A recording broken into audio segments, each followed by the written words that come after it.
الحمد لله رب العالمين والعاقبة للمتقين والصلاة والسلام على سيد الأنبياء وأشرف المرسلين أما بعد فأعوذ بالله السميع العليم من الشيطان الرجيم بسم الله الرحمن الرحيم لا إكراه في الدين قد تبين الرشد من الغي فمن يكفر بالطاغوت ويؤمن بالله فقد استمسك بالعروة الوثقى لا انفصام لها والله سميع عليم الله ولي الذين آمنوا يخرجهم من الظلمات إلى النور والذين كفروا أولياؤهم الطاغوت يخرجونهم من النور إلى الظلمات أولئك أصحاب النار هم فيها خالدون ألم تر إلى الذي حاج إبراهيم في ربه أن آتاه الله الملك إذ قال إبراهيم ربي الذي يحيي ويميت قال أنا أحيي وأميت قال إبراهيم فإن الله يأتي بالشمس من المشرق فأتي بها من المغرب فهويت الذي كفر والله لا يهدي القوم الظالمين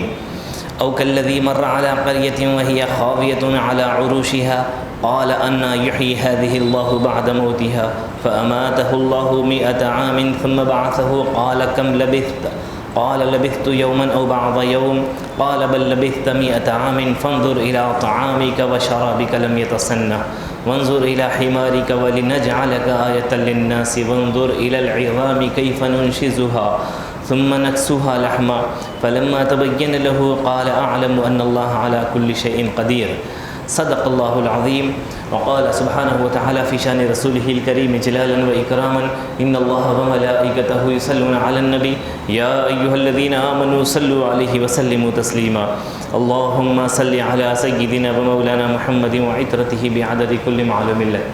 محترم سامعین کرام، بزرگوں اور دوستوں، عزیز ساتھیوں، اللہ سبحانہ و تعالیٰ کے فضل و کرم اور اس کی توفیق سے گزشتہ نشست میں ہم نے سورہ بقرہ آیت نمبر 255 اس کی تفسیر بیان کی تھی. اب انشاءاللہ اس کے بعد کی آیتوں کو ہم کی تفسیر پر روشنی ڈالیں گے. اللہ سبحانہ و تعالیٰ سے دعا ہے اس کو بیان کرنا اور اس کو سن کر اس پر عمل پیرا ہونا ہمارے لیے آسان فرمائیں. آیت نمبر 256 سے ہم آغاز کریں گے. آیت نمبر 256 میں اللہ سبحانہ و تعالیٰ ارشاد فرما رہا ہے، اعوذ باللہ من الشیطان الرجیم، لا اکراہ فی الدین قد تبین الرشد من الغی فمن یکفر بالطاغوت ویؤمن باللہ. دین میں جبر نہیں ہے، بے شک ہدایت گمراہی سے خوب واضح ہو چکی ہے. سو جو شخص طاغوت سے کفر کرے، اللہ پر ایمان لے آئے، تو اس نے ایک ایسا مضبوط دستہ پکڑ لیا ہے جو کبھی ٹوٹنے والا نہیں ہے. واللہ سمیع علیم، اور اللہ خوب سننے اور جاننے والا ہے. اب اس میں اللہ سبحانہ و تعالیٰ نے جیسا کہ ہم نے آیت نمبر 253 میں غالباً 2 جمعہ پہلے گزشتہ جمعہ بھی ہم نے آپ سے بیان کیا تھا کہ اللہ سبحانہ و تعالیٰ اگر چاہتا تو سب کو جو ہے جبراً مسلمان کر دیتا، زمین پر ایک بھی کافر نہ ہوتا، سب کو جو ہے لازم کر دیتا کہ سب کے سب مسلمان ہو جائیں، اسلام لے آئیں اور سب کے سب دین اسلام کی تابعداری کریں. مگر اللہ تعالیٰ نے کیا کیا، اس چیز کو چھوڑ دیا. اللہ یہ نہیں چاہتا کہ کوئی زبردستی اس پر ایمان لے آئے، کوئی زبردستی اس کی اطاعت کرے، کوئی زبردستی اس کی فرمانبرداری کرے. اس لیے اللہ تعالیٰ نے ایک آزادی کے طور پہ ہر ایک کو چھوٹ دے دی اور اچھے برے کا آپشن دے دیا، اور ان کو اچھے برے کی تمیز کرانے کے لیے ان میں نبی اور رسول بھی بھیجتا رہا. اب وہی چیز کو ایک اور بار اس میں ریپیٹ کر رہا ہے اللہ تعالیٰ، لا اکراہ فی الدین، دین میں زبردستی نہیں ہے، جبر نہیں ہے. قد تبین الرشد من الغی. اب اس میں یہ بات واضح طلب ہے، یہ بات غور طلب ہے کہ بے شک ہدایت گمراہی سے خوب واضح ہو چکی ہے. دین میں زبردستی کیوں نہیں ہے، وجہ کیا ہے اس کی؟ ایک تو وجہ آپ سن لیے کہ اب اللہ تعالیٰ نہیں چاہتا کہ جو ہے کوئی اس کے ساتھ اس کے ڈر سے، اس کے عذاب سے زبردستی ہیبت کھا کر اس کی اطاعت کرے. یہ ایک وجہ. دوسری بات، اب اس میں اہم ترین ریزن خدا خود بیان کر رہا ہے کہ کیوں دین میں زبردستی نہیں ہے. تو اس کی وجہ بیان کر رہا ہے کہ قد تبین الرشد من الغی، ہدایت واضح ہو چکی ہے، صاف صاف طور پر حق بات بیان کر دی گئی ہے. گمراہی سے حق دونوں میں امتیاز کر کے حق کیا ہے باطل کیا ہے دونوں کو دلائل کے ساتھ واضح کر دیا گیا. اب تک کوئی چیز نہیں معلوم تھی، یہ چیز کھانے کی ہے، یہ چیز نہیں کھانے کی ہے، پھر بھی آپ انسان غلطی کر سکتا. جب انسان کو معلوم ہو گیا کہ یہ چیز کھانا چاہیے، یہ چیز نہیں کھانا چاہیے، اب واضح ایک انسان دلیل اپنی آنکھوں سے دیکھ چکا اور اپنی اس کی نالج میں وہ بات آ چکی، پھر اب اس کو سمجھانے کی ضرورت نہیں. فار ایگزامپل ڈاکٹر صاحب بولے آپ طبیعت خراب ہے بخار میں، اگر آپ پرہیز کریں گے نہیں تو آپ کا بخار سے پھر عرقان میں کنورٹ ہو جائے گا. جی ڈاکٹر صاحب کا کام ہے وہ بیان کرنا، وہ بول دیے. اب آپ جو ہے اگر ان کی بات سن کر مانتے ہیں تو ٹھیک، نہیں مان کر اگر آپ زبردستی جو ہے کیا کہتے ہیں ان کی، ڈاکٹر صاحب تو آپ پہ جبر کرنے والے نہیں، آپ کی مرضی ہے، آپ کی صحت کے آپ ذمہ دار ہے. اب جب جو ہے ڈاکٹر صاحب بول دیے سب ہو گیا، اس کے باوجود بھی اگر بندہ کوئی جو ہے ناپرہیزی اگر کرے، ناپرہیزگاری اگر کرے تو ڈیفینیٹلی اس کا مرض بڑھ جائے گا. اب مرض بڑھ جانے کے بعد اس کو کنفرم ہو جائے گا کہ ہاں ڈاکٹر صاحب بولے تھے یقیناً میرا مرض بڑھ گیا، اب میرا بخار سے جو ہے مرض آگے کی طرف چلے گیا، یہ جو ہے کوئی جھوٹی بات نہیں، یہ سچ ہے. تو جب واقعی کوئی چیز سے جب انسان گزرتا یا پھر کوئی چیز کو اپنی آنکھوں سے دیکھا ہوا ہوتا، جب کسی کو انسان کو علم الیقین یا پھر عین الیقین کے ذریعے کوئی چیز کنفرم ہو جاتی، پھر اس کو زبردستی نہیں کیا جاتا. زبردستی کی چھوٹا بچہ ہے، معصوم بچہ ہے، آگ میں ہاتھ ڈال رہا ہے تو اس کو زبردستی کر دے، اس کو نہیں معلوم ہے، اس لیے جو ہے وہ نہیں سن رہا تو بھی جو ہے اس کی ضد کو نہیں سنتے ہم. کیوں؟ اس کو نہیں معلوم ہے. جب بڑا ہو گیا، عقل مند ہو گیا، ایک بار بولیں گے، دو بار بولیں گے، ڈرائیں گے، جی اس کے بعد چھوڑ دیں گے، ایک دو بار ماریں گے پھر چھوڑ دیں گے، اس کے باوجود بھی نافرمانی اگر کر رہا ہے. کیوں؟ اب تو عقل مند ہو گیا، عقل آنے کے بعد بھی یہ ایسی حرکت کر رہا ہے، اب تمہارے لیے آزادی ہے، جو من میں آئی کرو، تم خود بھگتیں گے اس کا نقصان. تو اللہ تعالیٰ اس لیے دین میں زبردستی نہیں ہے کہہ رہا ہے کہ میں نے رسول کو بھیج دیا، رسول کو میں نے بھیج دیا. ایسا نہیں کہ ہم کو کیا معلوم، خدا کو جو ہے چاہیے تھا کہ ہدایت کے لیے کسی نبی کو بھیجتا، رسول کو بھیجتا، کوئی معجزہ ہوتا، ہدایت کے لیے کوئی کتاب اترتی، ہم کو پتہ نہیں ہے اچھا کیا ہے برا کیا ہے. ایسے ہی اندازے پہ کیسے ایمان لائیں خدا پہ؟ بندہ شکایت کر سکتا تھا. اس لیے حضرت عیسیٰ علیہ السلام کے آسمان سے اٹھائے جانے کے بعد سے لے کے پھر حضور پاک علیہ السلام کی آمد تک یہ جو زمانہ رہا تقریباً 500-600 سال کا پیریڈ رہا. جی اس کو زمانہ فطرت بھی کہتے ہیں. 500-600 سال کا زمانہ رہا. اس دور میں نہ کوئی شریعت لاگو تھی، نہ عبادت تھی، نہ ان کے لیے کوئی نماز وغیرہ تھی. بس ان کے لیے بس ایک ہی حکم تھا کہ وہ اللہ کو ایک مانے، بس ان کے لیے کافی ہے. کیونکہ ماں باپ کے یہ حقوق ہیں، اولاد کے یہ حقوق ہیں، بھائی بہن کے، میاں بیوی کے یہ حقوق ہیں، شراب ناجائز ہے، یہ ساری تفصیلات ان میں کوئی تھی نہیں. دین بھی بیان کرنے والا نہیں تھا، تو اس لیے جو ہے ان کو کوئی پوچھ بھی نہیں تھی. وہ 500-600 سال کے جو بھی لوگ گزرے ان کو ساتھ بس اتنی کنڈیشن ان کے ساتھ یہ تھی کہ بس تم خدا پر ایمان لاؤ، تمہارے لیے کافی ہے. اب حضور کی جب آمد ہو گئی، حضور کے آنے کے بعد اب دور جاہلیت ختم ہو گیا، حق و باطل کا امتیاز کرانے والا آ گیا، قرآن نازل ہو گیا، حلال حرام کی تمیز کرا دیا. اب تم کو کیا چیز کی ضرورت ہے بھائی؟ اب تک بولے اگر تو بھی نہیں معلوم تھا، سمجھ میں آتی بات، واضح طور پہ ہر چیز کی بتا دینے کے بعد پھر کیا ضرورت ہے کہ تم کو کوئی اور بات سمجھائی جائے اور کیوں تمہارے ساتھ زبردستی کی جائے؟ اس لیے اللہ تعالیٰ کہہ رہا ہے دین میں زبردستی نہیں. تو دین میں زبردستی نہیں، اس کی بھی 2 اعتبارات ہیں. ایک تو کفار کے ساتھ بھی زبردستی نہیں ہوگی، دوسرا مسلمانوں کے ساتھ بھی زبردستی نہیں ہوگی. جی کیونکہ ہر عاقل بالغ خود اپنے حصے کا کیا کہتے ہیں کہ مسئول ہوگا، یعنی پوچھا جائے گا اس کے بارے میں. خود اس سے پوچھو گی، ہر عاقل بالغ سے، نابالغ سے، مجنون سے، پاگل سے، ان سے پوچھنے ہوگی. جو عقل رکھنے والا ہے، سمجھ بوجھ رکھنے والا ہے، ہر اس شخص سے قیامت میں پوچھو گی. تو تمہارے پاس واضح نشانیوں کے ساتھ بیانات کرنے والے جی نبی بھی آئے، رسول بھی آئے، پھر صحابہ، اولیاء اللہ، پھر علماء تمہاری تربیت کرتے تھے. اس کے باوجود بھی تم نے ان کا انکار کیا، پھر نظر انداز کیا. اب تم جو ہے ایسے لوگوں کے ساتھ کوئی زبردستی نہیں. خدا نہیں چاہتا کہ زبردستی اس کی اطاعت فرمانبرداری کی جائے. اب اسی طرح گھر میں بھی اب دیکھتے ہیں ماں باپ بولیں گے، حضور پاک علیہ السلام فرماتے ہیں کہ بچہ جب 7 سال کی عمر کو پہنچے تو نماز کا حکم دو، 10 سال کو پہنچ جائے تو جو ہے اس کو مار کر اس کی نماز کا عادی بناؤ. یہ کب تک ہے؟ اس کو عادت کرانے کے لیے. جب بچہ عاقل بالغ ہو گیا، 15-20 سال کا ہو گیا، اب اس کو مارنے کی بات ہے نہ جو ہے اس کے ساتھ کوئی زبردستی کی بات. 10 سال میں چونکہ ابھی جو ہے اس کے اندر بچپنا ہوتا، ابھی اس کے اندر میچورٹی نہیں آئی، اس کو اچھے برے کی تمیز نہیں آئی. اب اس کو ایک روٹ چڑھانا ہے، اس کو ایک گاڑی ٹریک پہ چڑھانا ہے، اس لیے اس کو جو ہے سمجھانا ہے، پھر ضرورت پڑے تو مارنا بھی ہے. جب بچہ خود عاقل بالغ بالغ ہو گیا، اب مارنے کرنے کی ضرورت نہیں، اب اس کو چھوڑ دیا جائے، اب وہ خود کرے گا جو کرے گا، اب اس کے حصے کا وہ خود بھگتے گا اور اس کا سوال کر اس کا جو ہے جواب دہ ہوگا۔ اب اللہ تعالیٰ نہیں چاہتا کہ کوئی مار کے کسی کو زبردستی نماز پڑھائے، روزہ رکھائے، زکوٰۃ دے، حج کروائے، کسی کے ساتھ ہم کوئی زبردستی کرنے کا کوئی اختیار نہیں رکھتے، کیونکہ اللہ کو پسند نہیں ہے۔ اب اس کی وجہ خدا یہ بیان کر رہا ہے کہ قد تبین الرشد، ہم ہر اچھی بری بات بیان کر دیے، کوئی چیز ایسی نہیں ہے کہ جو ہم نہیں بیان کریں۔ تو پھر ابھی واضح دلیل آ جانے کے بعد، کھول کر بیان کر دینے کے بعد، اب میں اس کے باوجود بھی زبردستی کرنا پسند نہیں کرتا، اس لیے دین میں زبردستی نہیں، یہ مقصود ہے اس میں بتانا۔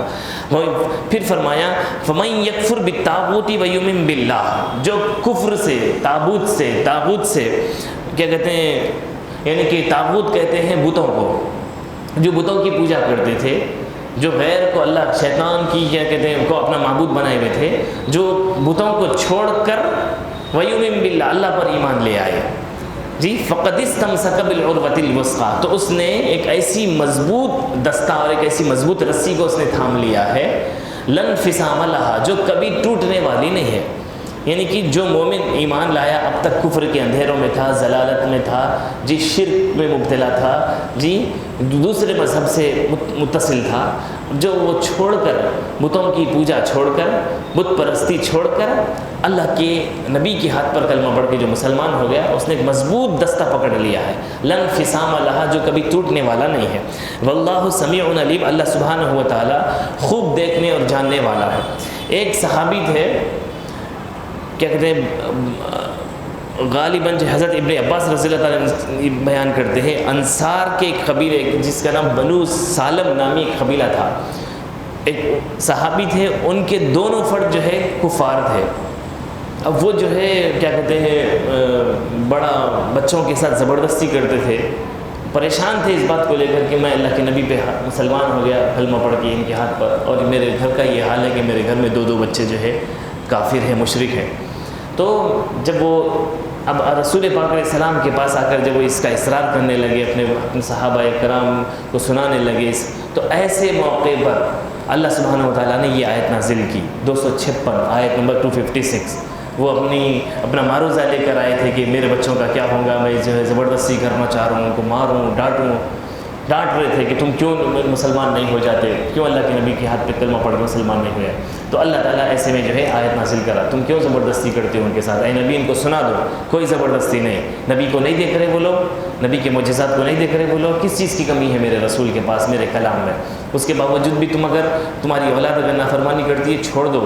ایسا اللہ کے نبی کے ساتھ، حضرت نوح علیہ السلام کے ساتھ بھی ہوا ہے، نبیوں کے بیٹوں کے ساتھ بھی ہوا ہے ایسا، تو لہٰذا چھوڑ دو۔ نبی کا بیٹا بھی بیٹا نہ رہا جب اس نے اللہ کے ساتھ شرک کیا تو ختم ہو گئی بات، زبردستی نہیں۔ تو اسی طرح جو ہے ان صحابی رسول کی تسلی کے لیے اور ان کی تربیت کے لیے اللہ تعالیٰ ان کو خطاب کر کے تمام کو اس بات کی سے آگاہ کر دیا کہ دین میں کوئی زبردستی نہیں، کوئی ایمان لاتا ہے لے آئے، نہ لاتا ہے تو چھوڑ دے اسے حال میں۔ پھر اس کے بعد آیت نمبر 257 میں بیان فرمایا، اللہ ولی الذین آمنوا یخرجہم من الظلمات الی النور والذین کفروا اولیاؤہم الطاغوت یخرجونہم من النور الی الظلمات اولئک اصحاب النار ہم فیہا خالدون۔ اللہ ایمان والوں کا مددگار ہے، اللہ ولی الذین آمنوا، اللہ مددگار ہے، دوست ہے، کارساز ہے، کس کا؟ الذین آمنوا، جو ایمان لے آئے اس پر، یخرجہم من الظلمات الی النور، وہ ان کو گمراہیوں سے نکالتا ہے، نکال کر نور کی طرف لے آتا ہے، ان کو ایمان والوں کو اللہ ان کا مددگار ہے اور ان کی مدد کرتا ہے۔ کیسے مدد کرتا ہے؟ گمراہی سے نکال کر ہدایت کی اور ایمان کے نور کی طرف ان کو لاتا ہے۔ والذین کفروا اولیاؤہم الطاغوت، جو لوگ کفر کیے وہ لوگ شیطان کے دوست ہیں۔ طاغوت میں نے کہا ابھی شیطان کو کہتے ہیں، ایک اور معنی اس کا ہے طاغوت کا بت کو بھی کہتے ہیں، تو چونکہ یہ لوگ اب بت کہیں یا پھر شیطان کہیں، جو بت پرستی کرتا ہے وہ انڈائریکٹلی شیطان کی ہی بت پرستی شیطان کو ہی اپنا معبود بنا رہا ہے۔ تو اللہ تعالیٰ ان سے کہہ رہا ہے والذین کفروا، جو لوگ کفر کیے وہ اولیاؤہم الطاغوت، ولی کہتے ہیں دوست کو، اس کی جمع، اس کا پلورل آتا ہے اولیاء۔ اولیاءہم الطاغوت، وہ لوگ بت کے دوست ہیں، شیاطین کے دوست ہیں۔ یخرجونہم من النور الی الظلمات، اللہ تعالیٰ ان کو نور سے نکال کر گمراہی کی طرف ڈھکیلتا ہے، نور سے نکال دیتا ہے اور گمراہی کی طرف ڈال دیتا ہے۔ اولئک اصحاب النار ھم فیہا خالدون، یہی وہ لوگ ہیں جو دوزخی ہیں، جہنمی ہیں۔ ہم فیہا خالدون، وہ اس میں ہمیشہ رہیں گے۔ اب اس میں ایک سوال یہ پیدا ہوتا ہے، سب سے پہلے تو اس ایک لفظ میں اللہ نے یہ کہا کہ اللہ مومن کا مددگار ہے۔ مومن کا مددگار کس طرح ہے، کس اینگل سے ہے، کس جہت سے ہے، کس نوعیت سے ہے؟ تو اللہ سبحانہ و تعالیٰ بندے کے ایمان، اس کا ظرف، اس کا علم، اس کا اخلاص جتنا بندے کا ہوگا، اللہ کا وہ اتنا مقرب ہوگا، خدا اس کے ساتھ دوستی کا اس درجے کا ہاتھ بڑھائے گا۔ ایک ہوتا عمومی طور پہ مسلمان ہونا، ان جنرل تمام کے تمام جتنے بھی مسلمان ہیں، یہ عوام، یہ تمام کے تمام مسلمان ہیں۔ عمومی طور پہ اللہ تعالیٰ جو ہے تمام مسلمانوں کا مددگار ہے۔ اللہ ولی الذین آمنوا، میں اس لیے بول رہا ہوں یہ بات کیونکہ بعض لوگ یہ سمجھتے ہیں، بدعقیدہ لوگ، کہ جو ہے اولیاء اللہ کی تم اتنی تعظیم، اتنی توقیر کیوں کرتے بھائی؟ اللہ وہ اولیاء اللہ ہے بول کر، تو اولیاء اللہ تو وہ صرف اولیاء اللہ ہی بول کر کیا ہے؟ ہر ایمان والا اللہ کا ولی ہے، اللہ تعالیٰ خود بول رہا ہے اپنے کلام میں۔ ہر ایمان والا اللہ کا دوست ہے، تو پھر ولی کی الگ سے جو ہے تعظیم کی ضرورت کیا ہے؟ ولی کی الگ سے توقیر کی ضرورت کیا ہے؟ خدا تو ہر ولی کو، ہر مومن کو کہہ رہا ہے کہ یہ میرے دوست ہیں۔ اب اس کی وہ چیز کو کھولنے کے لیے میں نے اس کی طرف توجہ دلائی۔ اللہ سبحانہ و تعالیٰ جو ہے عمومی طور پر یہ کہہ رہا ہے کہ ہر مومن اللہ کا دوست ہے اور ہر مومن کا اللہ تعالیٰ مددگار ہے، یہ ہے عمومی طور پر۔ اب مثال کے طور پہ ایک طرف جو ہے مومنین کی جماعت ہوں گی اور ایک طرف کفار اور مشرکین کی جماعت ہوں گی، تو دونوں میں اگر عمومی طور پر یہ کہا جائے کہ ان دونوں میں کون سی جماعت ہے جس کا خدا مددگار ہے، کون سی جماعت ہے جس سے خدا محبت کرتا ہے، کون سی جماعت ہے جس کا خدا کا ارساز ہے، تو عمومی طور پر انسانیت میں تمام جن و انس میں اللہ تعالیٰ کہہ رہا ہے کہ میری تائید، میری مدد، میری دوستی کا ہاتھ مومنین کے ساتھ ہے۔ یہ ہے ان جنرل اناؤنسمنٹ سب کے لیے، جی، جس میں اس میں کوئی تخصیص نہیں ہے، سب کے لیے حکم بتا دیا۔ جس طرح اللہ تعالیٰ کبھی جو ہے یا ایھا الناس کہتا ہے، اے لوگوں کہتا ہے، وہ اے لوگوں میں کفار بھی آتے ہیں، مشرکین بھی آتے ہیں، جی۔ کبھی کبھی خدا یا ایھا الذین آمنوا کہتا ہے، اے ایمان والوں کہتا ہے، اس میں بالخصوص جو ہے ایمان والے ہی آتے ہیں۔ پھر کبھی کبھی خدا جو ہے یا ایھا النبی کہتا ہے، یا ایھا الرسول کہتا ہے، جی، کبھی ایک شخص سے مخاطب ہوتا ہے، پھر کبھی کبھی خدا جو ہے صحابہ کی جماعت سے پرٹیکولر مخاطب ہوتا ہے، جی۔ یہ خدا کے انداز اور طور طریقے ہیں۔ اب یہاں پر کوئی یہ نہ سمجھے کہ اللہ تعالیٰ مومنین کا مددگار ہے، اس کا دوست ہے، کا کوئی یہ مطلب نہ سمجھے کہ جو ہے اللہ تعالیٰ ان اولیاء کا جیسا دوست ہے، اللہ ایمان والوں کا بھی ویسا ہی دوست ہے، ایسا نہیں ہے۔ ان دونوں باتوں میں فرق ہے، دونوں باتوں میں فرق ہے۔ اب مصلی تو ہر طرح کے مصلی ہے، آنے والے تو نماز میں پڑھنے والے تمام کے تمام مصلی ہے، مگر جو پہلی صف کا مصلی ہے، پابند مصلی ہے، روزمرہ 5 وقت کی نماز باجماعت سے ادا کرتا ہے، وہ بھی مصلی ہے۔ جو آخری صف کا مصلی ہے، ایک آدھ بار آتا ہے یا پھر ایک آدھ نمازیں مس کر کے آتا ہے، یہ دونوں بھی مصلی ہے، مگر ان دونوں میں فرق ہو گیا، دونوں میں بڑا فرق ہے۔ جتنا مسجد سے تعلق رابطہ اس کا ہے اس کا نہیں ہے۔ جمعہ کا مصلی بھی مصلی ہے، رمضان کا بھی مصلی ہے، مگر یہ دو مصلیوں میں زمین آسمان کا فرق ہے۔ اسی طرح اللہ تعالیٰ کفار مشرک مومنین کو بھی کہا کہ یہ اللہ ان کا مددگار ہے اور یہ دوست ہے، کفار کے لیے، اولیاء کے لیے بھی کہا کہ یہ دوست ہے، جی۔ اب اس کی میں تفصیل بیان، ایک وضاحت کے طور پہ ایک مثال دیتا ہوں کہ مومنین سے بھی کہا، کفار سے بھی کہا، رسول اللہ نے بھی کہا، قرآنی آیتوں میں بھی ہے کہ قیامت میں نہ تمہارے کوئی رشتے کام آئیں گے، نہ ماں باپ کام آئیں گے، نہ دوست احباب کام آئیں گے۔ اب خدا جب ایمان والوں کا مددگار ہے، خدا جب ایمان والوں کا کارساز ہے، تو پھر جب بندہ مومن جس کو سب مسلمانوں کو یہ کہہ رہے ہیں کہ اولیاء ہے، تو پھر خدا خود ایمان والوں کا اگر مددگار ہے، اولیاء ہے، ولی ہے، تو پھر اللہ تعالیٰ ان اولیاء سے حساب کیوں لے رہا ہے پھر قیامت میں؟ جی، نماز پڑھے نہیں پڑھے تم، اگر ہم اور آپ عام مسلمان بھی وہ ولیوں جیسے اگر ولی ہے خدا کے تو پھر ان میں اور ہم میں فرق دیکھیے. ہم اور آپ نماز وغیرہ جب ہمارے بد اعمال جو بھی ہوں گے قیامت میں پوچھ ہوں گی ہم کو. ہم سے ماں باپ کے بارے میں، اولاد کے بارے میں، دوست احباب کے بارے میں ہماری کوتاہیوں کا سوال ہوگا. اور اس وقت امی جان بچائیے، بابا جان بچائیے. اب اللہ کے رسول فرماتے ہیں کہ یہ تمہارے رشتے ناطے دنیا میں ختم، نہ باپ کمائے گا نہ ماں باپ کمائیں گے. تم الاخلاء یومئذ عدو بعضهم لبعض عدو، یہ دوستیاں ساری آپس میں دشمنیوں میں بدل جائیں گی. دوستیاں ساری آپس میں دشمنیوں میں بدل جائیں گی سوائے ایک دوستی کے. کہا وہ کون سی دوستی ہے؟ الا المتقین، اولیاء کی دوستی ہے. اب یہاں پہ تخصیص کر دیا خدا. اب یہاں پر ان جنرل نہیں کہا کہ اگر تمام کے تمام مومنین اس میں آ جاتے، اگر اسی ایک حکم میں آ جاتے تو ایمان والوں سے خدا کہتا اے ایمان والو تم سب کے سب ایمان والو اللہ کے دوست ہو، لہٰذا تمہارے لیے آلریڈی پہلے سے تم بخشے بخشائے ہو. اب گھبرانے کی ضرورت نہیں ہے، تم پہلے سے بخشے بخشائے ہو گئے. تم سے کوئی سوال جواب ہے، اگر پوچھا بھی جائے حساب کتاب ہو بھی اگر تم سے تو بھی گھبرانے کی ضرورت نہیں. نمازیں روزے وغیرہ میں کمی بھی اگر رہے آلریڈی تم اللہ کے دوست ہو، لہٰذا تم بخشے بخشائے ہو. ایسا کہتا خدا. یہ حکم ہوتا، یہ جو ہے قانون ہوتا. مگر ایک طرف قانون رکھا ایمان والوں کو یہ میرے دوست ہیں، پھر ایک طرف کہا کہ تم سے بھی سوال ہوگا. ویسے تو اولیاء سے بھی ہوگا، اولیاء اللہ سے بھی ہوگا، نبیوں سے بھی ہوگا، جبرائیل سے بھی ہوگا، مگر وہ لوگ وہ اس لیے ہوگا کہ ہم کو بتانے کے لیے، کیونکہ اللہ تعالیٰ نے کہا کہ ہر ایک سے سوال ہوگا، سب اس کی عدالت میں کھڑے ہوں گے. وہ امت کو بتانے کے لیے ایک عدالت تو قائم ہوگی، مگر ان کے اعمال بھی بتائے جائیں گے، ہمارے اعمال بھی بتائے جائیں گے. ان کو اتنے مراتب کیوں اور ہم اتنے کم درجے پر کیوں، یہ فرق بیان کرنے کے لیے روز محشر یہ نظام قائم کرے گا خدا. پھر تم جس پر بھروسہ کر کے یہ سمجھتے تھے کہ یہ مال بچائے گا، باپ بچائے گا، اللہ معاف کرنے والا ہے، چھوڑو بھائی جب کا جب دیکھیں گے جی، یہ دوست بچائے گا، جب کوئی کسی کے کام نہیں آئے گا. اب اس وقت خصوصی طور پہ خدا کہہ رہا ہے الا المتقین، اولیاء تمہارے ضرور کام آئیں گے. اگر یہ لسٹ میں اگر لا کر ہر مومن کو کھڑا کر دیں گے، اگر ہر ایمان والے کو کھڑا کر دیں گے تو پھر جو ہے سب کو نماز وغیرہ چھوڑ کر جو ہے بنداز زندگی گزارنے کے لیے چھوٹ مل جائے گی. پھر زیادہ پریشان ہونے کی ضرورت نہیں ہے. خدا خود بول رہا ہے یہ دوستیاں ہماری کوئی کام نہیں آئیں گی، مگر ہر مسلمان جو ہے آپس میں ایک دوسرے کے مددگار ہے. اور ہر مسلمان کے لیے اللہ کہہ رہا ہے کہ یہ سب اللہ والے ہیں، اللہ ان کا دوست ہے، خدا ان کا مددگار ہے، خدا ان کا کارساز ہے. تو لہٰذا خدا ہم سب کا آپس میں کارساز ہے، تو ڈیفینیٹلی پریشان ہونے کی ضرورت ہی نہیں ہے. ہمارے لیے جنت ہے، خوشخبری ہے. یہ سمجھتے یہ مطلب نکلتا اس کا.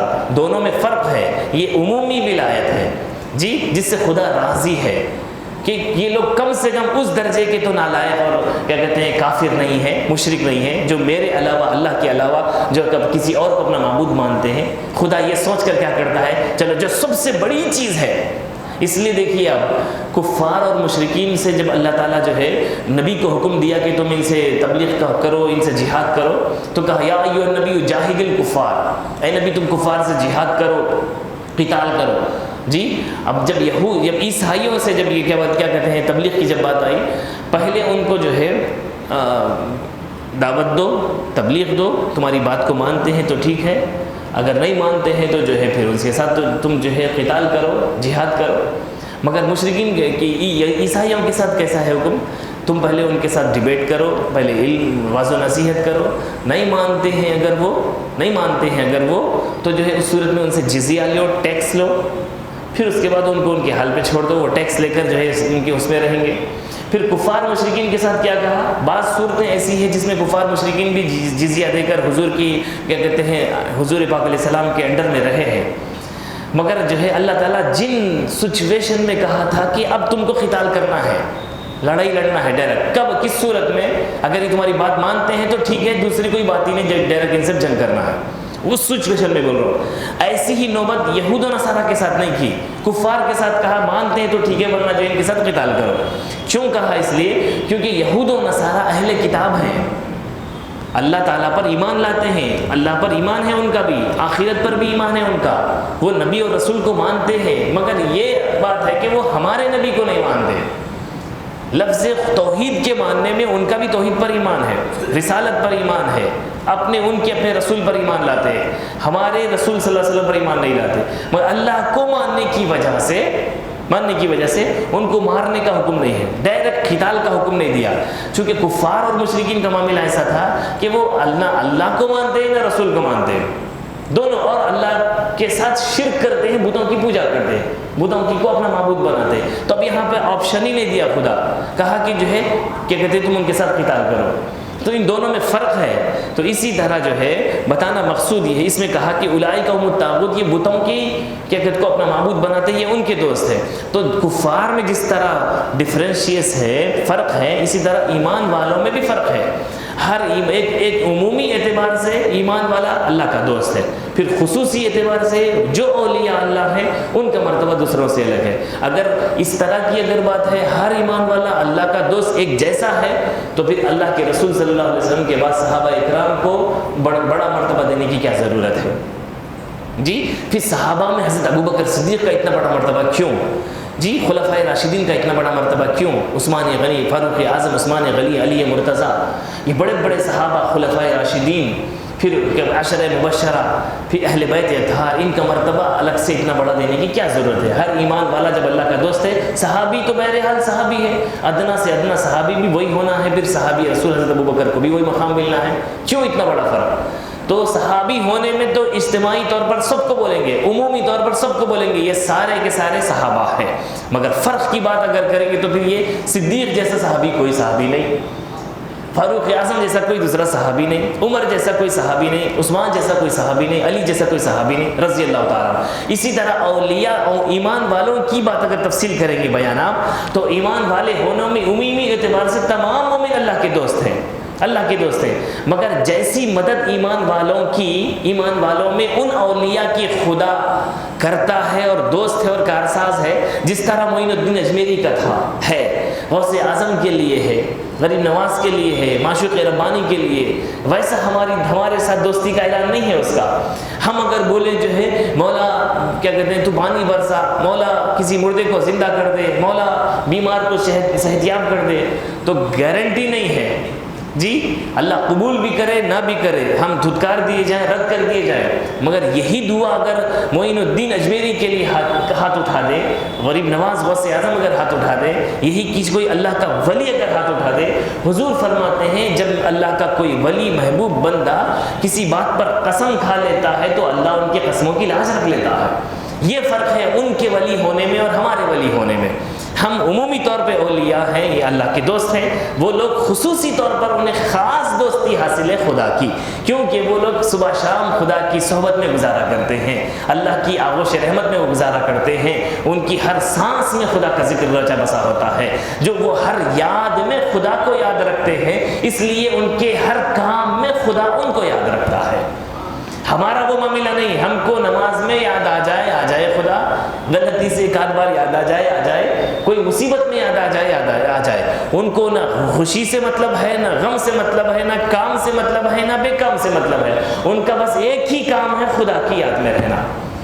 اب وہ خدا کے علاوہ کسی کی غیر کو اپنی یاد میں رکھتے ہی نہیں جی، تو وہ اولیاء کو خصوصی طور پہ کہہ رہا ہے خدا کہ تم ایسوں سے اگر دوستی جوڑ لیں گے تو تمہارے ماں باپ بھی تم کو نظر انداز کر سکتے، دھوکہ دے سکتے، انجان مار سکتے، مگر یہ المتقین، یہ اولیاء کی دوستی ایسی ہے، ان سے جڑ جاؤ، جب یہ سفارش کر دیں گے قیامت میں یہ دوستی تمہارے ضرور کام آئے گی۔ یہ دو دوستیوں کا کوئی موازنہ ہے ہی نہیں، کوئی کمپیریزن نہیں ہے، یہ خاص دوستی ہے جس کو اللہ تعالیٰ نے اور جو اولیاء کو خدا نے عطا کی ہے اپنے دوست۔ ہمارے دوستوں میں اپنے بھی دوستوں میں رہتے کیا دوستوں بولی، بعض دوست رہتے خالی سلام کلام کے، خیر خیریت الحمدللہ اچھے ہیں جی، بعض دوست تھوڑا اور کلوز رہتے، بعض دوست ایسے رہتے گھر کے فیملی ممبرس کی طرح رہتے جی۔ اب سب کو اکٹھا کر کے آپ بولیں گے یہ سب کون ہے، وہ سب آپ کی شادی میں آئے ہوئے رہتے، فنکشن میں آئے ہوئے رہتے، گھر میں دعوت وغیرہ ہے تو آئے ہوئے رہتے، سب آپ کو اب کسی کو سامنے آپ تعارف کرا رہے ہیں یہ کون ہے بھائی، تو آپ کیا بولیں گے یہ سب میرے دوست ہیں بولیں گے، حالانکہ آپ کو دل کا حال معلوم ہے، وہ سب دوستوں کے گروپ میں کون کتنا قریبی دوست ہے، اس میں عام دوست بھی ہے جو خالی روزمرہ کی مسلی ہے، سلام کلام ہوتے رہتا ہے اس لیے دعوت میں بلا لیا ہم ان کو، بعض اسی میں ایسے نہیں بالکل ہمارے قریبی ہے، بعض اور زیادہ کلوز ہے جس کو جان جگری دوست بولتے ہیں، گھر کا فیملی ممبر کی طرح ہے۔ دوستوں میں فرق ہوا نہیں ہوا؟ تو اسی طرح اللہ کے دوستوں میں بھی فرق ہے جی۔ ہم جو ہے کیا کہتے ہیں جمعہ کے مسلمان، 5 وقت کے مسلمان، کوئی رمضان کے مسلمان، تو خدا کے نزدیک وہ بھی ایسے ہی عام دوست ہے جو اولیاء ہیں وہ پھر خاص دوست ہیں، خدا ان کو اپنی راز کی باتیں بتا رہتا ہے صبح شام، یہ وہ دوست ہے۔ تو اب ان کو کسی چیز کو معلوم کرنا ہے، آپ کے دوستوں میں بھی آپ یہ دیکھتے ہیں نا کہ کون سے دوست کو کتنے راز کی بات بولنا ہے، آپ کو پتہ ہوتا نا۔ عام دوستوں کو تھوڑی اپنا راز سنا دیتے آپ، جو جتنا قریبی دوست ہوتا ہے اتنا زیادہ بھروسہ کرتے، اتنا زیادہ راز کی بات اس کو بولتے آپ، کیونکہ اپنی جان جائے گی اس کی مگر میرا راز تو نہیں فاش کرے گا، اتنا یقین ہوتا ہے۔ اسی طرح اولیاء اللہ کی ذات پر بھی خدا کو کامل یقین ہوتا ہے، خدا کو بھروسہ ہوتا ہے جی یہ اپنا سب کچھ گنوا دیں گے مگر میری واضح کی ہے وہ رازوں کو یہ نہیں افشا کریں گے، بیان نہیں کریں گے۔ تو اللہ تعالیٰ اولیاء پر خاص رازوں کی باتیں بیان کرتا ہے۔ اس لیے حضرت ابو ہریرہ رضی اللہ تعالیٰ عنہ بیان کرتے ہیں حضور پاک علیہ السلام کے میں ساتھ رہا، علم حاصل کیا، حضور پاک علیہ السلام نے 2 باتوں کا مجھے علم دیا۔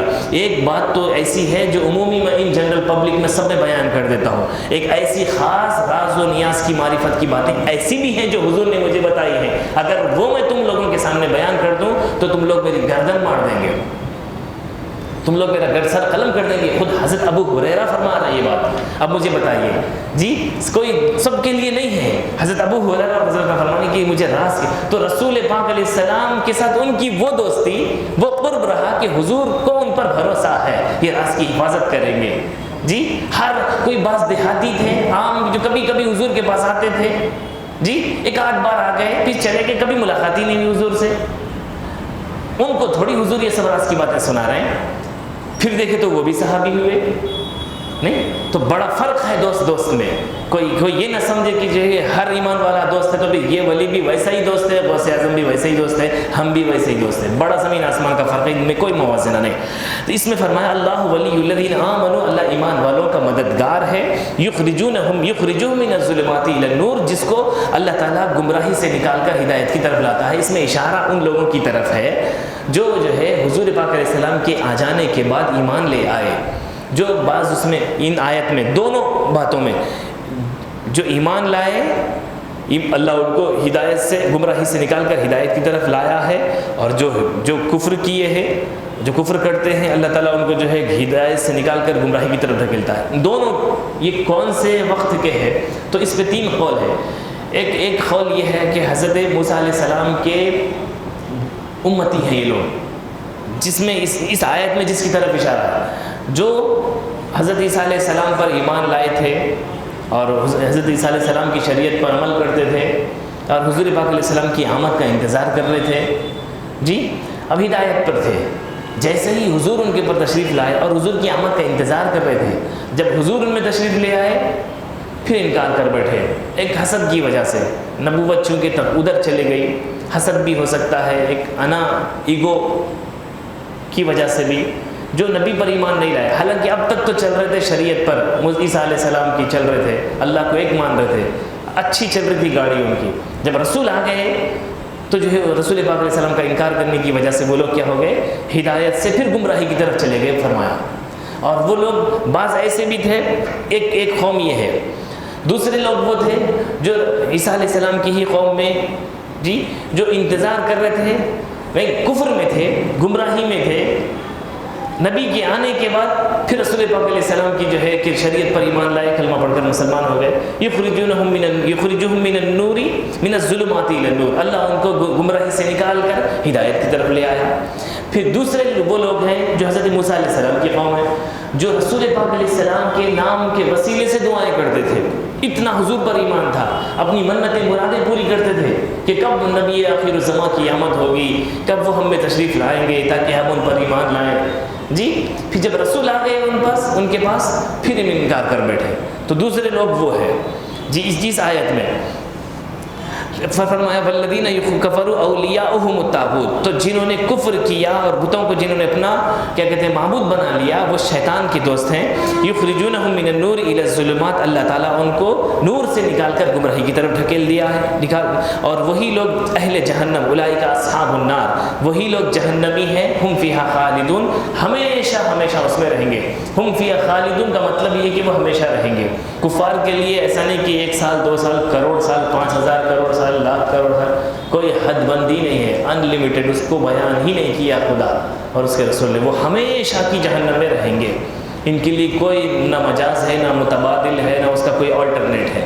پھر بھی مومن ہو، گناہ گار ہوگا، جہنم میں جلے گا، کتنا بھی گناہ گار ہو، تھوڑا سا بھی اگر اس کے دل میں ایمان ہوگا تو رسول پاک علیہ السلام کی شفاعت سے وہ بہرحال جنت میں آئے گا، مگر کافر مشرک کبھی بھی جو ہے کیا کہتے ہیں واپس پلٹ کے جنت میں نہیں آئے گا۔ اور اس سے بڑی بدنصیبی ان کی یہ ہے کہ وہ خدا کے دیدار سے بھی محروم ہوں گے، نہ خدا ان سے کلام کرے گا، نہ ان کی طرف نظر رحمت فرمائے گا، نہ ان کو اپنا دیدار کرائے گا۔ یہ بہت بڑی بدنصیب ہے کفار اور مشرکین کی۔ اب وہ اس وقت تڑپیں گے، بہت تڑپیں گے، مگر جو ہے ہرگز ان کی کوئی صدا پکار سنی نہیں جائے گی، اور اللہ فرشتوں کو بھی اندھا بہرا رکھے گا، مارنے سزا دینے والے کو بھی پتہ نہیں کہ وہ کس کو مار رہا ہے، کتنا مار رہا ہے، کوئی سننے والا نہیں ہوگا۔ اتنی گہرائی ہوگی جہنم کی، اس کی کیا کہتے ہیں، حضور فرماتے ہیں پھر واپس پلٹ کے مین انٹرنس تک، وہ جہنم کے دروازے کے پھر مین انٹرنس تک آنے کے لیے اس کو 500 سال کا سفر لگے گا۔ اتنی گہرائی میں وہ جو ہے چلے جائیں گے، دردناک عذاب ہوں گے کفار اور مشرکین کے لیے، بیان سے باہر ہوں گے اور برداشت سے باہر ہوں گے، بس وہی وہ چیز ان کا مقدر ہوگی۔ ایمان والو اپنے ایمان پر فخر کرو، ناز کرو اور خدا کا شکر ادا کرو کہ اللہ نے ہم کو مسلمان بنایا ہے۔ ایمان کی حفاظت کرو، ایمان کی حفاظت دنیا کمانے سے نہیں ہوتی، دنیا کی تعلیم حاصل کرنے سے نہیں ہوتی، یہ تو صرف اور صرف پیسہ ہم کماتے ہیں ضرورتوں کو پورا کرنے کے لیے۔ ایمان کو کیسے بچانا ہے اس کی حفاظت کا سامان کرو۔ آج چھوٹی چھوٹی بات پہ بچیاں خودکشیوں کی طرف جا رہے ہیں، حرام موت کی طرف جا رہے ہیں، چھوٹی چھوٹی بات پہ معمولی کرسی حاصل کرنے کے لیے چلو رام بھی اپنے رحیم بھی اپنے بول کر جو ہے کیا کہتے ہیں کفر سے سمجھوتا کر رہے ہیں، معمولی سی دنیا کی خاطر، تھوڑی سی دنیا کی خاطر کسی کی چاپلوسی کر رہے ہیں، وہ چاپلوسی کرنے میں اس کا ایمان غارت ہو رہا ہے، اس کو پتہ نہیں چل رہا۔ میرے پیارے بھائی اپنے اور اپنی بیوی بچوں کی عقائد کی اصلاح کرو اور اس کی حفاظت کرو۔ اللہ ایمان سے نوازا ہے بیٹھے جگہ، ایک ایسی نعمت ہے، آپ کو مریں گے تو پتہ چلے گا۔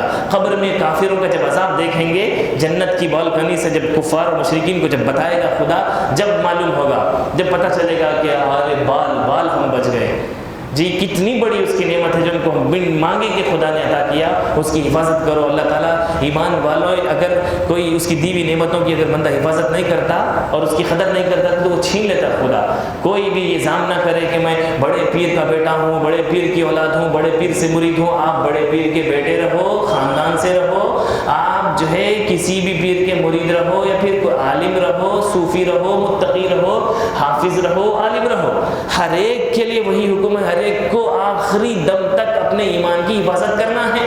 جو صحابہ کو حضور جنت کی بشارت دے دیے تھے، وہ صحابہ کرام زمین سے تنکا اٹھاتے، کنکر پتھر کو اٹھا کر بولتے کاش یہ پتھر میں ہوتا، یہ پتھر کنکر پتھر میں ہوتا۔ کبوتروں کو دیکھتے، پرندوں کو دیکھتے، بولتے یہ پرندہ میں ہوتا، درختوں کو دیکھتے بولتے کہ کاش یہ درخت میں ہوتا۔ کیوں بول رہے اس طرح کہ حالانکہ صحابی ہے، اب اس سے بڑھ کے غوث اعظم سے بھی بڑا مرتبہ ہے نا ان کا، تو نہیں، 1000 کروڑ ولی خطب بھی ان کا مرتبہ نہیں پا سکتے، وہ مرتبہ ہے۔ یہ صحابہ کا حال ہے، کیا وجہ بیان کر رہے ہیں اس کی کہ کل مجھے قیامت میں اللہ کے دربار میں کھڑے ہونا ہے، کیا صورت سے اس کو اپنی صورت دکھاؤں، کون سی صورت لے کر رب کے سامنے جاؤں۔ کاش میں درخت ہوتا، کاٹ دیا جاتا، کوئی کسی کام میں استعمال ہو جاتا، کسی بینچ وغیرہ کے استعمال میں ہو جاتا، پھر زمانہ لوگ استعمال کرتے، پھر وہ چیز ضعیف ہو جاتی، پھر ماں رفع دفع جل کے خاکستر ہو جاتی۔ کوئی کبوتر پرندہ ہوتا، لوگ کاٹ تو بھی دیتے، ذبح تو بھی کر دیتے، رفع دفع ہو جاتا۔ یہ دنیا والے دنیا کی حد تک تھے، مگر مومن اللہ نے انسان بنایا ہے، اب کون سی صورت لے کر خدا کے دربار میں کھڑا ہوں، یہ بول کر زار و خطار روتے تھے۔ امام اعظم ابو حنیفہ رضی اللہ تعالیٰ عنہ، آج ہی سن رہے تھے آپ، جی 70 80 85 ہزار مسائل کو حل کرنے والے، دن بھر رات بھر جو ہے، دن ساری مخلوق کے لیے، رات ساری خالق کے لیے، جی اپنی داڑھی کو پکڑ کے اس طرح رو رو کے اللہ کے دربار میں دعا کر کے بولتے تھے کہ قیامت میں اگر یہ نعمان بن ثابت، یعنی اپنے آپ کو کہہ رہے ہیں، اگر بخشا جائے تو بڑے تعجب کی بات ہوگی، مجھ جیسا گناہگار بھی بخش دیا خدا نے۔ ان لوگوں کا یہ حال ہے، اتنے بڑے بڑے اولیاء کا، تو آپ کدھر، میں بڑے خاندان کا بیٹا ہوں، میرے انہوں بچا لیں گے، انہیں بچا لیں گے، کون سے کیا چیز کا پیغام دے رہے ہیں آپ اپنے مریدوں کو، کیا چیز سمجھا رہے ہیں آپ؟ ایسا تو کسی ولی نے نہیں کہا، کسی پیر نے نہیں کہا، کسی ہمارے اولیاء اللہ میں کسی ولی نے نہیں کہا جا تو میری اولاد سے پیدا ہوگا تیرے لیے بشارت ہے، نہیں، حضور نے نہیں کہا ایسا۔ بی بی فاطمہ کو حضور کہہ رہے کہ میری بیٹی بھی اگر چوری کرے گی تو میں اس کے بھی ہاتھ کاٹ دوں گا، فرما رہے رولز فار آل، سب کے لیے۔ اب اس کے باوجود بھی خدا اپنے فضل و کرم سے معاف کرے، یہ اس کا فیصلہ ہے۔ جی یہ اس کے اپنے معاملات، اس کا اپنا اختیار ہے، مگر کوئی جو ہے صرف نسبتوں کے بیس پہ یہ کہے کہ میں یہ ہوں، خدا مسلمان بنا دیا، دیکھ لیں گے جب کا جب بات کی بات ایک دن مسلمان ہم جنت میں جائیں گے، نہیں ہونے والا ہے میرے پیارے بھائی۔ اتنا لمبا عرصہ گزاریں گے، ایک ایک وقت کی نماز پہ ہزاروں سال جہنم میں گزاریں گے۔ آپ کے سامنے جہنم کا نظارہ نہیں ہے اس لیے بول رہے آپ، ہاں جب کا جب دیکھ لیں گے، بعد میں خدا معاف کرنے والا ہے۔ ایک جھلک بھی اگر خدا اگر قبر والوں کا عذاب اگر بیان کر دے، حضور فرما رہے تو اپنے جسموں کو کھروچتے ہوئے جنگلوں میں نکل جاؤ گے، تمہارے جسموں کو چھنی کر لو گے اس طرح کھروچ کر، تم جنگلوں میں نکل جائیں گے اگر خدا قبر والوں کی عذاب کو تم پہ واضح کر دے، تم کو سنائی اگر دے وہ لوگ کیسے پکار رہے ہیں قبر والے، ہم کو نہیں معلوم ہے، سنائی نہیں دے رہا اس لیے ہم بے خبر من میں جیسے ویسے زندگی گزار رہے ہیں۔ اپنے ایمان کی حفاظت کرو، سب سے پہلے یہ ٹھان لو آج سے کہ خدا مسلمان بنایا ہے، اب ایمان کی حفاظت کیسے کرنا ہے۔ پہلے ایمان کی حفاظت، ایمان کی حفاظت ہوتی ہے اللہ اس کے رسول سے مضبوط تعلق سے، صحابہ کی تعظیم سے، رسول کی تعظیم سے، اولیاء کی تعظیم سے، پہلے ایمان مضبوط ہوتا ہے، پھر اس کے بعد اور اس میں درجے بلند ہوتے ہیں عمل کرنے سے، اللہ رسول کی اطاعت کرنے سے، فرما برداری کرنے سے۔ اب اس کے بعد کی آیت نمبر 258 میں بیان کیا، 258، الم تر الی الذی حاج ابراہیم فی ربہ ان آتاہ اللہ الملک اذ قال ابراہیم ربی الذی یحیی و یمیت قال انا احیی و امیت۔ اے محبوب کیا آپ نے اس شخص کو نہیں دیکھا، الم تر الی الذی حاج ابراہیم، آپ نے اس شخص کو نہیں دیکھا جو ابراہیم علیہ السلام سے بحث کر رہا تھا، حجت کر رہا تھا، فی ربہ اپنے رب کے معاملے میں، رب توحید کے سبجیکٹ پر اپنے رب سے بحث کر رہا تھا، ان آتاہ اللہ الملک، اللہ نے اس کو بادشاہت سے نوازا تھا، اذ قال ابراہیم ربی الذی یحیی و یمیت، جب ابراہیم نے اس سے کہا کہ میرا رب وہ ہے جو مردوں کو زندہ کرتا ہے، زندگی اور موت دیتا ہے، قال انا احیی و امیت، میں بھی، تو اس نے کہا، اس بادشاہ نے کہا میں بھی زندہ اور مردہ کرتا ہوں، قال ابراہیم فإن اللہ یأتی بالشمس من المشرق فأتی بها من المغرب، تو ابراہیم علیہ السلام نے کہا میرا رب مشرق سے سورج نکالتا ہے، فأتی بها من المغرب، تو اگر رب ہے تو تو مغرب سے لے آ سورج کو، فبہت الذی کفر، تو وہ پریشان حیران ہو گیا، واللہ لا یہدی القوم الظالمین، اللہ سبحانہ وتعالی ظالموں کو ہدایت نہیں دیتا۔ اس میں اللہ تعالیٰ ابراہیم علیہ السلام کا اور نمرود بادشاہ جو آپ بار بار سنتے علماء کرام سے، زمین پر سب سے پہلا بادشاہ تھا انہیں، سب سے پہلا انسانیت کی تاریخ میں سب سے پہلا بادشاہ، اللہ تعالیٰ اس کو بہت مال و زر سے نوازا تھا، پوری بادشاہت سلطنت بہت پوری زمین پر پھیلی ہوئی تھی اس کی ہر جگہ۔ جب ابراہیم علیہ السلام کا اس کے سامنا ہوا، بہت تفصیلی واقعہ ہے، بقرعید کے موقع پہ سنتے بھی آپ، وہ سب چھوڑے بغیر جو اس آیت میں بول رہے ہیں خدا وہ میں بیان کر دیتا ہوں صرف، پھر جب ضرورت پڑے گی اس کو میں بیان کروں گا۔ اب اس میں جو ہے ابراہیم علیہ السلام کو جب نمرود کے سامنے پیش کیا گیا تھا تو نمرود بولا کہ جو ہے اس کا معمول تھا، روزانہ 3 ٹائم کا کھانا پبلک اس کے پاس کھاتی تھی، کھلاتا تھا، اور لوگوں کو یہ بلواتا تھا کہ میں رب ہوں، اور پوچھتا تھا کہ تم کو کون کھلاتا پلاتا ہے، تو آپ، تمہارا رب کون ہے، تو پبلک بولتی آپ، کون زندگی موت دیتا تم کو، آپ، یعنی آپ سب اس کے لیے معمول۔ ابراہیم علیہ السلام جب گئے تو جو ابراہیم علیہ السلام سے پوچھا تمہارا رب کون ہے، جی، تو ابراہیم علیہ السلام نے کہا میرا رب وہ ہے جو زندگی اور موت دیتا ہے، تو زندگی اور موت تو میں بھی دے سکتا ہوں بول کر اپنے دربار میں جو ہے 2 قیدیوں کو بلایا، ایک قیدی جس کی سزا ہونے والی تھی موت، اور دوسرا قیدی جس کی دوسرے دن رہائی ہونے والی تھی، رہائی جس کی تھی اس کو جو ہے مار دیا، اور جس کی جو ہے موت تھی اس کو آزاد کر دیا، دیکھو زندگی اور موت میرے بھی ہاتھ میں ہے بولا۔ ابراہیم علیہ السلام بولے ان اللہ یأتی بالشمس من المشرق، میرا رب وہ ہے جو سورج کو مشرق سے نکالتا ہے، فاتی بہا من المغرب، تو سورج کو مغرب سے نکال کے بتا۔ فبہت الذی کفر، اب حیران ہو گیا اس بات پہ، اب اس کے پاس کوئی جواب نہ رہا، کو حیران ششدر رہ گیا، لاجواب ہو گیا، یہ اتنی بڑی بات ہے، نبی تو جانتا ہے، وہ سمجھ گئے فوراً یہ اگر ایسی باتیں میں کروں گا تو یہ پھر اور ایک دلیل دے گا، پہلے انہوں نے عمومی دلیل آپ نے دی، پھر اب اس کے بعد اس نے جب ڈبیٹ پہ آیا تو اس نے بھی جو ہے اللہ تعالیٰ نے جو کہا تھا کہ جو ہے اے نبی تم کیا کہتے ہیں کسی سے اگر ڈبیٹ کرو تو احسن طریقے سے کرو. تو ابراہیم علیہ السلام کا جب نمرود سے جب ڈبیٹ چل رہا تھا تو پہلے وہ عمومی اعتبار سے ایک عام آدمی کو بھی سمجھ میں آنے والی آپ نے دلیل دی تو اس نے انکار کر دیا. اچھا ٹھیک ہے. پھر اب آپ نے مضبوط دلیل دی. کپڑوں کی دکان میں گئے تو آپ بولتے ہیں شاپنگ کے لیے کپڑے بتاؤ تو ڈائریکٹ 1 لاکھ روپے والا ہزار روپے میٹر والا نہیں رکھ دیتا ہوں. پہلے اسٹارٹ کرتا شروعات چھوٹے سے, نہیں بھائی نہیں سمجھ میں آ رہا تو اور تھوڑا اس کے پاس کی جو سب سے مہنگی چیز ہے اس کو سب سے آخر میں پیش کرتا ہوں. نہیں جاتے سب سے مہنگی چیز بتا دی تو ناقدری کرتا ہے یہ چیز کے بعد کچھ بھی نہیں رہا. اسی طرح دلائل کے بھی اپنے طریقے ہوں گے. پہلے اس سے سمجھ میں آئی نہیں سمجھ میں آتی بات تو پھر اور مضبوط دلیل, پھر اور مضبوط دلیل. تو وہ ایک ترتیب ابراہیم علیہ السلام نے استعمال کی. تو وہ حیران شجر رہ گیا, آگ میں ڈالنے کا حکم دیا. اب اس کے بعد کا واقعہ ہے وہ تفصیل جو آپ سنتے ہیں. تو ابراہیم علیہ السلام کے واقعے کو خدا سبحانہ و تعالیٰ اس آیت میں بیان کیا. اگر میرا رب تو مشرق سے سورج نکالتا ہے تو مغرب سے نکال کر بتا, تو وہ جو ہے حیران اور شجر ہو گیا. اور اللہ سبحانہ و تعالیٰ کہہ رہا ہے کہ اللہ سبحانہ و تعالیٰ ظالموں کو ہدایت نہیں دیتا. اور جو ہے اس کے بعد کی آیت میں یہ چونکہ میں اس کی تفصیل میں نہیں جا رہا ہوں, یہ چونکہ آپ لوگ علماء اکرام سے سنتے ہیں ابراہیم علیہ السلام کا واقعہ, بقرعید کا موقع بھی آتا ہے تو سنتے ہیں, اس لیے میں اس کی مزید اور تفصیل میں نہیں جا رہا. او کالذی مر علی قریۃ وہی خاویۃ علی عروشها قال انا یحیی هذه الله بعد موتها فاماته الله 100 عام ثم بعثه قال كم لبثت قال لبثت یوما او بعض یوم قال بل لبثت 100 عام فانظر الى طعامك وشرابك لم يتسنى. اس شخص کی طرف او کالذی مر علی قریۃ, یا اس شخص کی طرح جو ایک بستی پر سے گزرا. مر علی قریۃ, ایک قریۃ کہتے ہیں, قریہ کہتے ہیں گاؤں کو, بستی کو. مرتن علی قریۃ وہی خاویۃ علی عروشها, وہ بستی اپنے چھتوں پر گری ہوئی تھی. قال انا یحیی هذه الله بعد موتها, تو اس نے کہا کہ اللہ اس بستی والوں کو مرنے کے بعد کیسے دوبارہ زندہ کرے گا.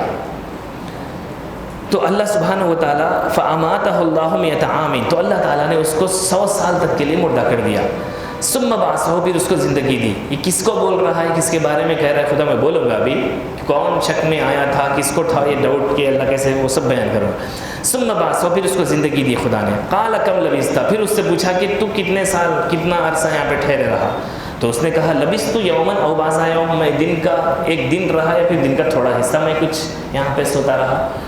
تو اللہ تعالیٰ نے کہا قال بل لبثت 100 عام, نہیں تو یہاں پر 100 سال تک سوتا رہا, آرام کرتا رہا.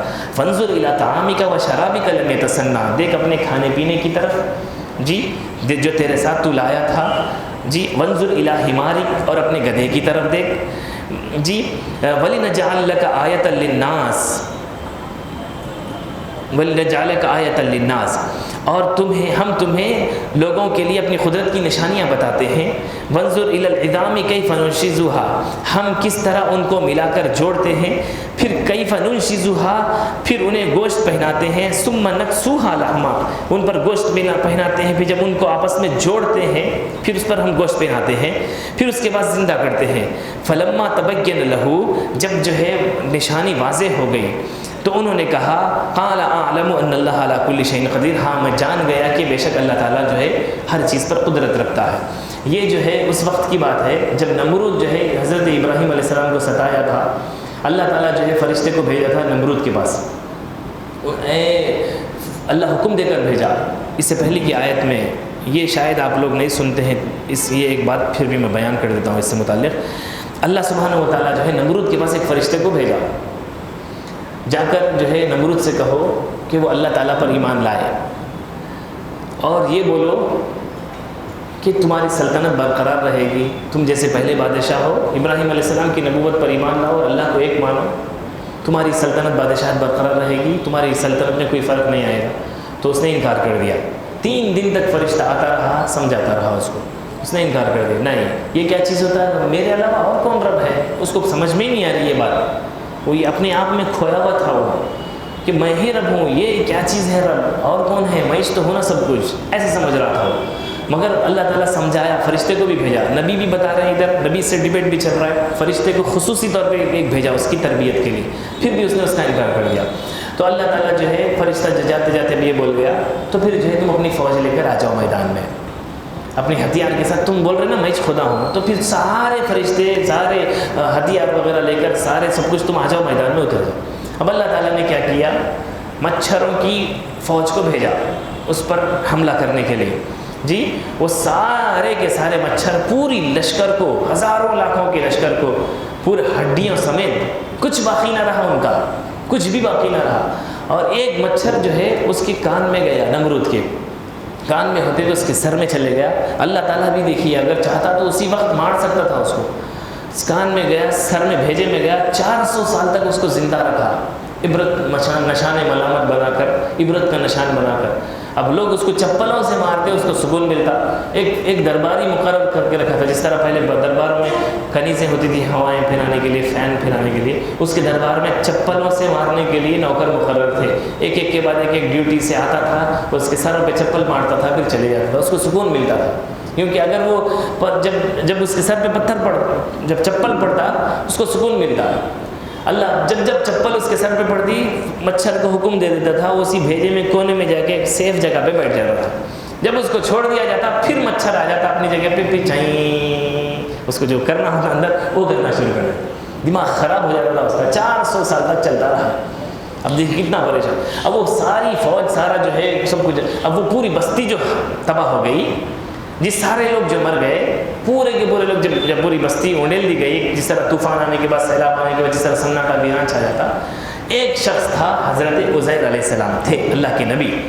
یہ آیت نمبر اس کے بعد کی جو میں نے آیت پڑھی ہے، او کلذی مر علی قریۃ والی 259 259 آیت میں نے کہا تھا، جو ترجمہ ابھی میں نے آپ کو سنایا، مختلف روایتیں، وہ کون شخص تھا جو راجح قول ہے، جس پر زیادہ تر مفسرین، حضرت ابن عباس نے، حضرت علی مرتضیٰ رضی اللہ تعالیٰ نے، اس کے علاوہ تمام مفسرین میں زیادہ تر مفسرین نے کہا کہ وہ کون شخص تھا جس سے خدا یہ گفتگو کر رہا تھا، تو بولتے ہیں کہ یہ عزیر علیہ السلام تھے، کیونکہ حضرت ابراہیم علیہ السلام اور حضرت عزیر علیہ السلام کا زمانہ متصل ہے، جڑا ہوا ہے، زیادہ عرصہ نہیں ہے۔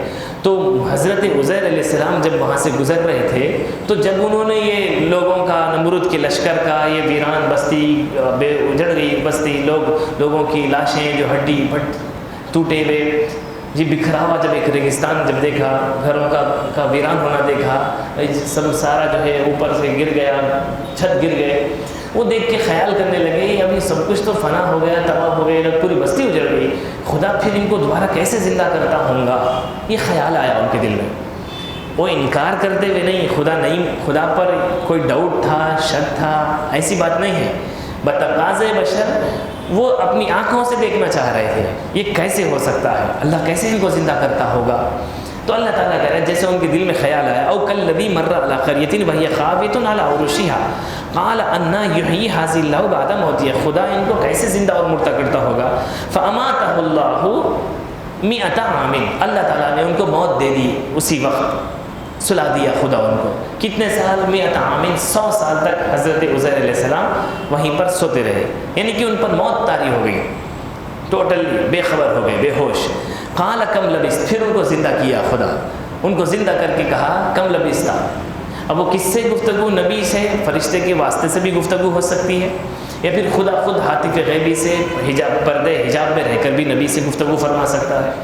تو اللہ سبحانہ و تعالیٰ ان سے کہا کہ کتنے سال تم یہاں پہ سوتے رہے؟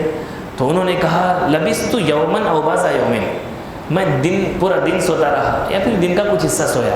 اب ویسا کیوں بول رہے، ویسا اس کا بھی وجہ بیان کر رہے۔ انہوں جب سوئے تھے، جب ان کو موت طاری ہوئی تھی، وہ صبح کا وقت تھا، جب انہوں اٹھے تو شام کا وقت تھا، تو ان کو ایسا لگا میں صبح سویا تھا شاید 9-10 بجے، اب شام ہونے کو ہے، ہاں تو دن سارا سوتا رہا، یوں سمجھ رہے تھے وہ۔ تو اللہ تعالیٰ ان کو کہا نہیں، قال بل لبثت 100 عام، اللہ سبحانہ و تعالیٰ کہا کہ 100 عام، تم 100 سال تک سوتے رہے، تم پر موت طاری تھی، 100 سال موت طاری تھی۔ اب تم کو چاہیے فانظر الی طعامک و شرابک لم یتسنى، تم اپنے کھانے کی طرف دیکھو، الی طعامک و شرابک، اپنے پینے کی چیزوں کو دیکھو، کھانے پینے کی جو بھی انسان چیزیں اپنے سفر میں ساتھ رکھتا ہے، تم اپنے کھانے کی اشیاء کو دیکھو۔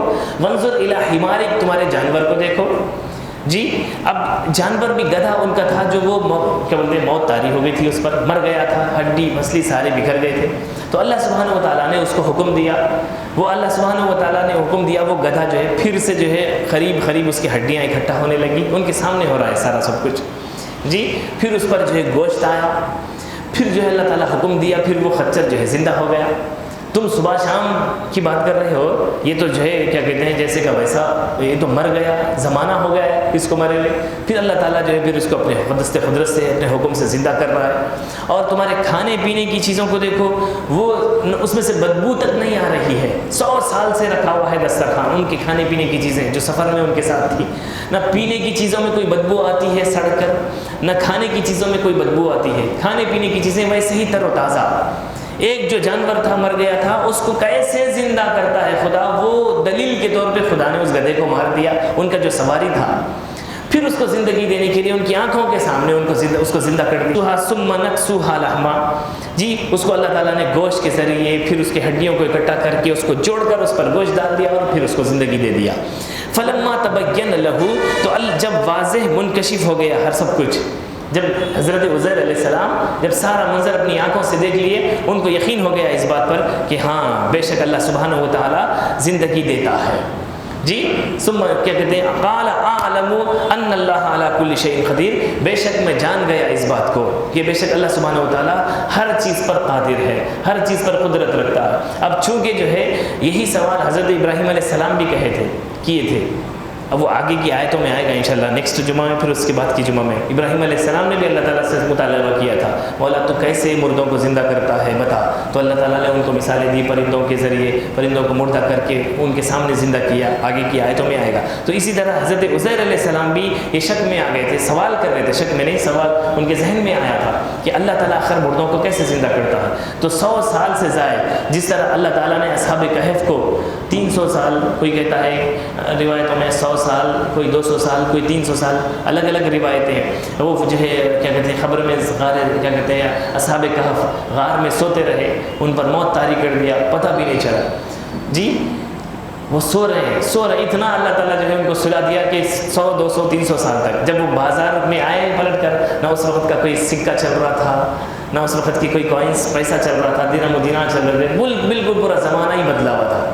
اللہ چاہے تو کیا بڑی بات ہے۔ حضرت سلیمان علیہ السلام کے ساتھ بھی ہوا، سلیمان علیہ السلام کھڑے ہوئے اسی طرح بالکل اپنے عصا کو ٹیک لگا کر جو ہے جنات سے جو ہے مسجد کی تعمیر کروا رہے تھے۔ جنات پر آپ کا کنٹرول تھا، جنات آپ کی سنتے تھے، ڈرتے تھے۔ جب سلیمان علیہ السلام کھڑے اس طرح جو ہے ان کے سامنے ان کی نگرانی کر رہے، اب چونکہ سلیمان علیہ السلام سے ڈرتے تھے جنات، ڈر کے مارے خاموش جو دیکھ رہے مل کر، سب اپنے اپنے کام میں لگے ہوئے، کوئی ٹائم خراب کیے بغیر ادھر کی بات کیے ہوئے، سارے جو ہے کیا بولتے مسجد کی تعمیر میں لگے ہوئے ہیں۔ جی 100 سال سے ان کے سامنے اللہ، حالانکہ ان کا انتقال ہو گیا، کھڑے ایسے ہی سلیمان علیہ السلام کا انتقال ہو گیا، 100 سال تک ویسے ہی کھڑے رہے۔ پھر پتہ کیسے چلا؟